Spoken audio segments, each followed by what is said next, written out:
ఎవరు ఎవరికి తోడవుతారో ఎప్పుడెందుకు విడిపోతారో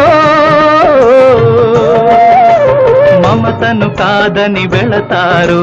మనసే చాలని ఉంటారు ఎవ్వరి పయనం ఎందాకో అడగదు ఎవ్వరిని బదులే దొరకదని అడగదు ఎవ్వరిని బదులే దొరకదని ఓ బాటసారి ఇది జీవిత రహదారి ఎంత దూరమో